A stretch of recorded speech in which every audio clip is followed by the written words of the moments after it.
Thanks for continuing on with us.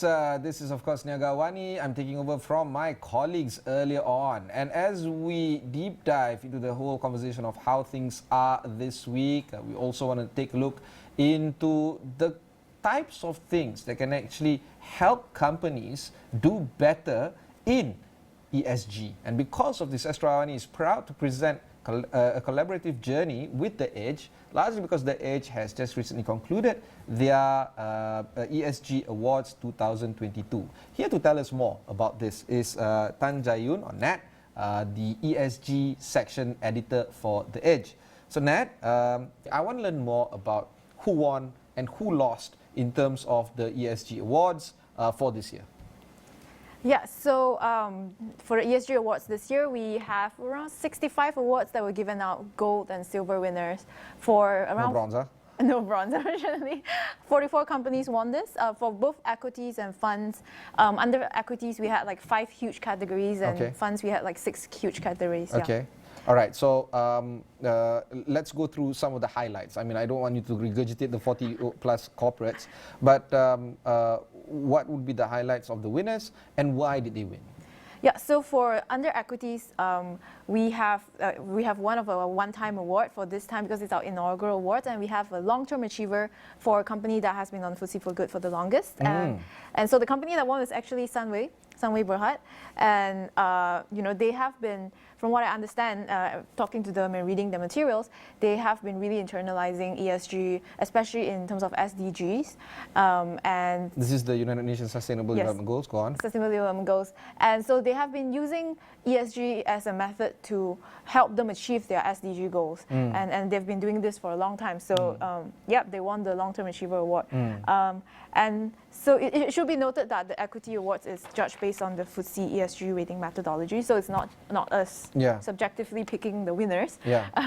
And yeah, so then we also have winners by sector, multiple sectors, and also by most improved performance over 3 years, by market cap, and most consistent performers. So our most consistent performer over 5 years, so this is by their ESG score CAGR. The gold award went to Westports Holdings Berhad, and yeah, they're actually one of the companies that, you know, other than their usual sustainability report, they do have a climate risk assessment report as well. Wow. Yeah, so it's quite interesting. It's not mandatory. Yeah, it's not mandatory. But so they took it upon themselves to do it. Yeah. Sorry, before we go down the list even further, why would companies like Westport do above and beyond, say, for instance, companies within their class or industry? I've never asked them the question before, but I would assume it's because their assets are located in Klang, if I'm not. So they will be at high risk. Yeah. Highest risk, actually, if you think about it. But they also won the Gold Award for the transport and logistics sector. Yeah, so they have 2 awards for this ESG awards. Yep. Okay. Other companies in other sectors? Other companies in other sectors. We also have for technology. Technology, we have Malaysian Pacific Industries Berhad. And so they won gold for technology. They also won gold for one of the top 3 performers in ASEAN. So yeah, we identified 3 companies in Malaysia that have the highest scores among all the ASEAN companies that have a FTSE ESG score. And so MPI, Malaysian Pacific Industries, is one of them, along with Fraser and Neef, so FNN, who's also the Gold Award winner for the full name of the sector is Consumer Products and Services. And also we have Burmas Auto Berhad. One thing that we need to also understand is that some sectors are excluded. You know, we would understand that to be, you know, the logical sense to exclude them. Say, for instance, companies that are embroiled in controversies, companies in tobacco, in weapons, and many more. But why would companies like FNN be not excluded, considering that, you know, they do involve a lot of sugary items in their products? How do you differentiate companies that is included and excluded when, you know, we talk about, say, for instance, non-communicable diseases? Malaysia, diabetes is one of the highest in terms of per capita GDP. What would be some of the considerations there, Nat? So the exclusion list is again based on FTSE's exclusion list, and so the things like coal, weapons, and all those are based on what they've already excluded. As for like why companies like FNN Holdings, that would be a personal opinion in the sense of that, like, you know, I think it could be subjective whether we say how much sugar is too much sugar. I think it's the same case as we can see in other FMCG companies as well. they have reduced the sugar levels in their food, or they have set a certain sugar level in their food that is legal and aligned with what, let's say, the government says. So in that sense, can you still say that they are, I mean, if they comply, they comply. Yeah. So, Okay. yeah. All right. Okay. What about financial sector? Something that I'm always a bit more keen about. So the gold winner for the financial services sector is Hong Leong Bank Berhad, and the silver winner is CIMB Group Berhad. Why would financial sectors think about ESG a lot more? Is it more of the social element of it, not so much environment or governance? Actually, it's both. It's all of them, actually. But I think financial institutions are under a lot of pressure to do well on ESG because of the regulators and their investors. And I think that's because banks have a huge influence over the industry through their lending portfolio. Yeah, and they have been doing a lot on the E and S, actually. Oh yeah? Yeah. What's with the E part? Like what, cloud services? No, so for example, a lot of banks have set goals that they will not finance any new coal plants, for example. Okay. Or they have, sorry about that. Okay. no worries, and they have transition finance plans for companies, financing companies in cement, steel, so all the high emission industries, as to like how are banks going to help these companies transition? Yeah. So for us, it would be things like, they have a few banks actually, they already have their human rights policy and certain policies that will guide them in who they lend to. Okay. There's also an award of Best Newcomer. So who's the Best Newcomer right now? Best Newcomer is Mr. DIY. Yeah, so, well, they had a successful listing just like two years ago, right? And so from reading through the materials and talking to them, they do seem very eager to join on an ESG reporting journey. And since they only started sustainability reporting like not too long ago, they have been making quite some strides in trying to get into this ESG. One thing that I want to learn more is that how has this award been received by the market, and how are investors taking a look into these kind of awards? Do they think a lot more about ESG, and these kind of awards actually play into their considerations in terms of how they want to invest in these kind of companies? I can't answer for the investors, I don't know yet. But in terms of the company's responses, I can say that there have been a lot of questions. I think a lot of people are very curious, and they're all asking like, how do I qualify for the awards? How is the awards judged? And so, of course, we have to explain that you don't qualify for the awards. Any company on FBM Emas is automatically included in the eligibility universe because they have an ESG score. Okay. And then from there, we have to explain to them that you are not picked. This is not a subjective score. This is not a subjective judging. It's based on their ESG score. So from that process, I think we got a lot of interest and queries about, what is FTSE for good? What is ESG rating methodology? Yeah. Okay, and because of this, so there's no way to enter the competition, so-called, to speak. No.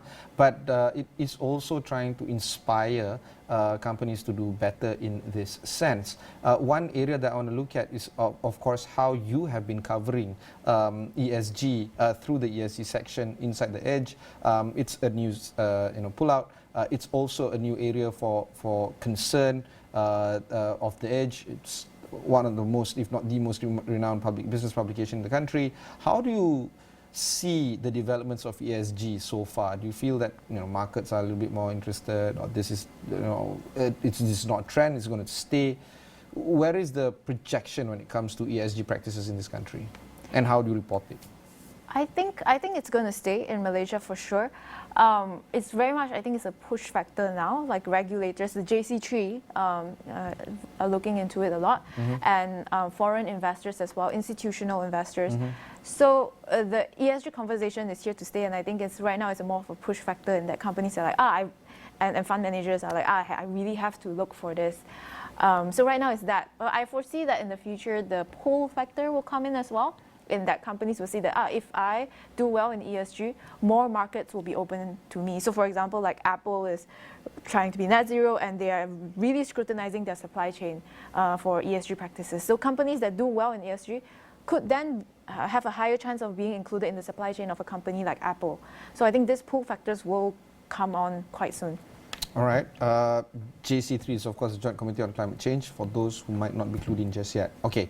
As a journalist, there's a high level of skepticism that needs to be applied in doing your work. Do you feel that some companies are doing lip service? How do you tell them apart versus companies that actually want to do good and is permeating from within, either top down or across the organization or many more?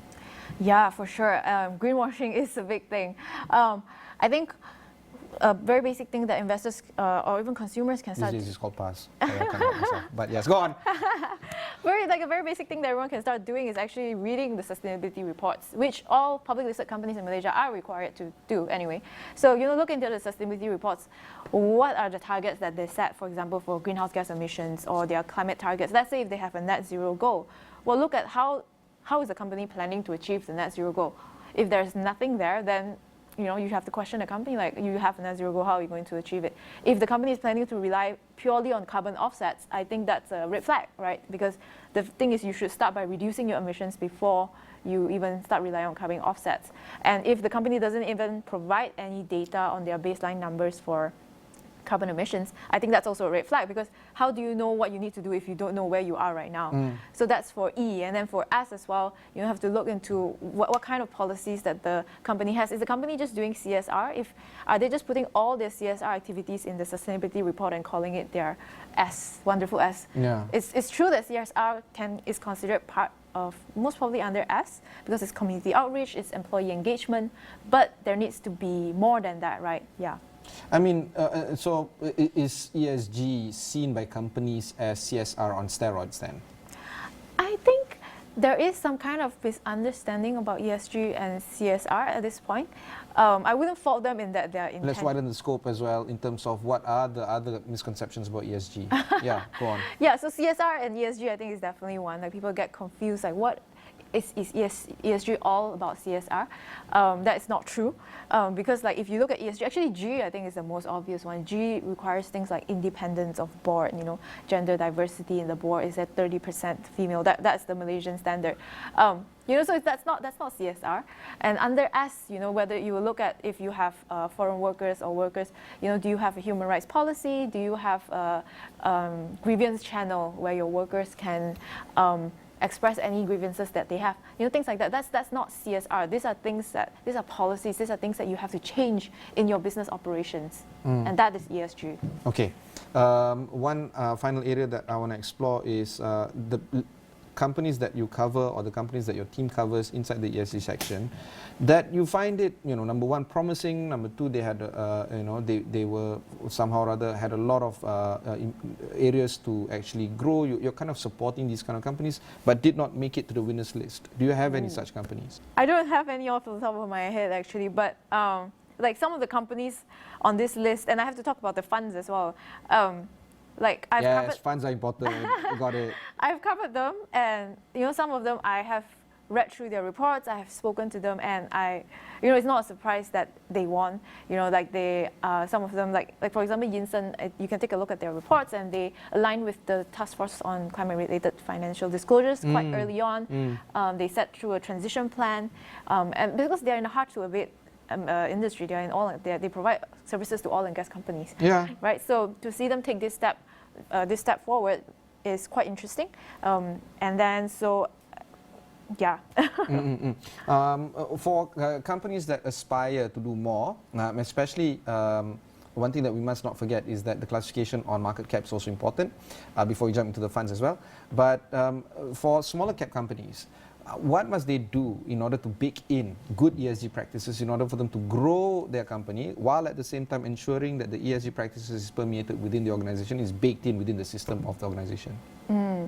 Having a good leadership is one, and then looking at what they're already doing well right now and what are the gaps. I think that's very important. But I think the first step actually is just getting the baselines. So the data on where are we right now. So under E it could be, how much are we recycling? That's already one, right? And greenhouse gas emissions, of course. And then under S, like, what are the policies that we have? I think having that baseline measure and being transparent about it, disclosing it in their report, I think that's already a really great big step for smaller companies. And of course, funds. Yeah. They're nice people.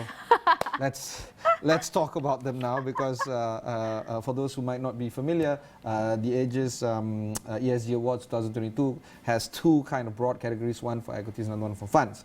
And we've been talking about equities for quite a bit. Let's talk about funds. Who are the winners within the funds category? Yeah, so the best overall winner for under the funds category, the Gold Award, actually goes to BIMB. So we actually award them to their BIMB as funds. in Bank Islam Malaysia Berhad? Yes. So their fund, BIMB Arabesque Global Sharia ESG AI Tech, is the fund that won. And they actually won multiple awards, BIMB. And interestingly, they are also one of the first few companies in Malaysia, asset management companies in Malaysia, to come up with ESG funds for retail investors. Yeah, which is very, very interesting and very good. And this is something I think more investors should pay attention to, because investors have the power to influence what companies do. I agree. And as an investor, if you support unit trusts or funds that invest in We've ESG. seen this from activist investors. Exactly. And why shouldn't retail investors be activists themselves too? Yeah.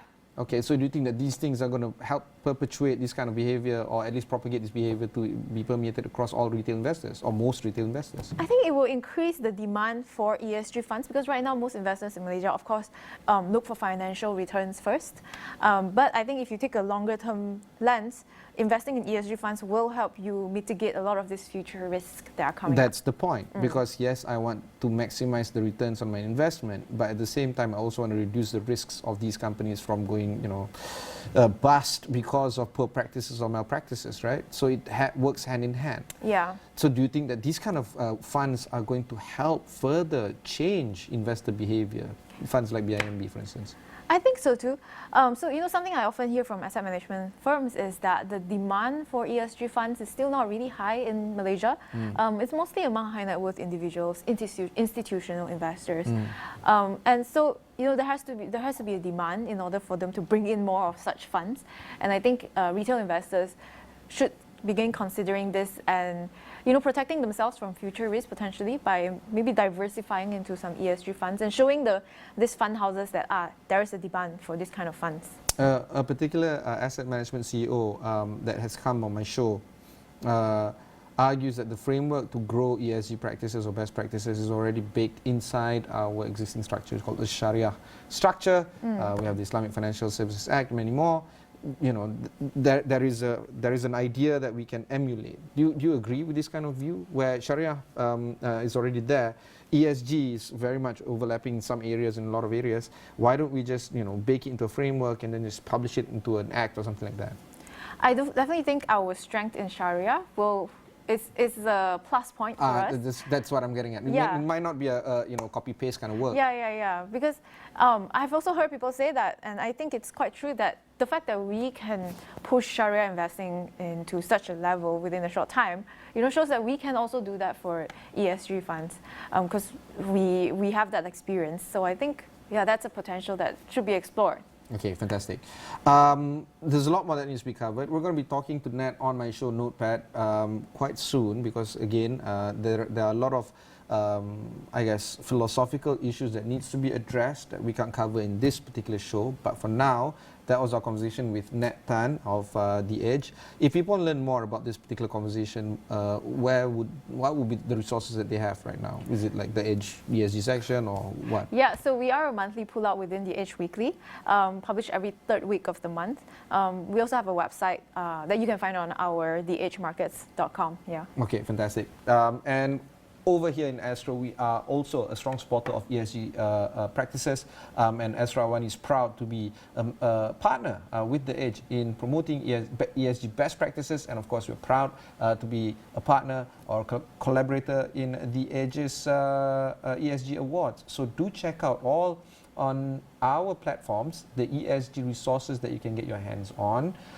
Also, do share with us your ideas in terms of what we can do better in terms of providing better coverage. I guess the suggestions could work for you as well. In terms of how best we can cover these kind of news in order for us to bring the best out of ESG best practices out there to the market. My name is Ibrahim Sani. I wish you all the best and enjoy your weekend.